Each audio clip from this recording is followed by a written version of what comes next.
In the beginning of the web, of development of the web, we used websites as ways of collating, of aggregating, and the only way that we could access that information was to go in a linear fashion from page to page to page to page to page, right? But today you don't need to do that. Google changed the game with search bars. But today, whether it's search bar, whether it's an app, whether it's whatever, there's 100 different ways to do it. I can go directly to a place, whether it's in a website, who cares? I could just have a piece of content floating around that I've created for my brand or that you've created or whatever. It could be a piece of content you wrote. I don't need it in that website.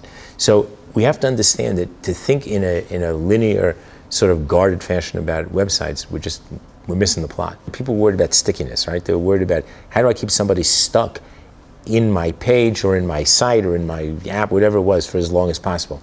Amazon changed the game with one-click shopping because they said, who cares? What difference does it make if you're there for a minute or an hour? I just need you to buy. And by the way, if you're there for an hour and you didn't buy, you're useless to me. So it's not about stickiness. It's not how long somebody's there. It's about how do they engage while they're there? How do they transact? And transact doesn't necessarily mean a sale. Transact could be whatever your definition of transaction is. But that's all that's important. So if it's a second, then you've won. You don't need them there for longer than that. So Mono-webism is hugely important. Somehow people have this vision that all this web stuff comes from different places. So if I'm on my, if I'm on my smartphone or cell phone, if I'm on my tablet, if I'm on my PC, if I see it on a digital billboard someplace, the truth is it all comes from the same place, right? It's all coming off the same feeds.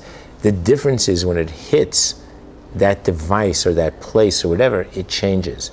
And I need to worry about that change, but that's a physical thing that relates to usage at the time.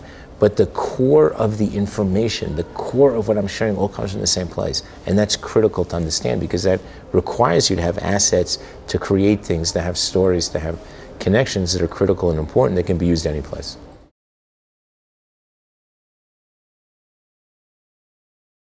Social is about DNA.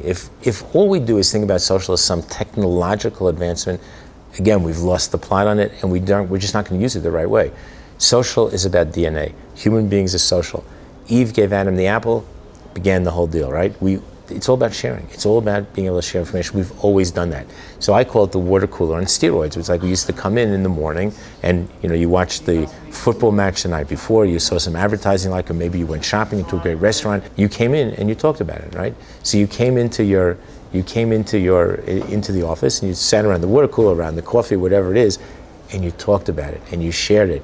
And the more you talked about it, the more exponential it became. So that's human behavior. And if you don't understand that, then you've missed it.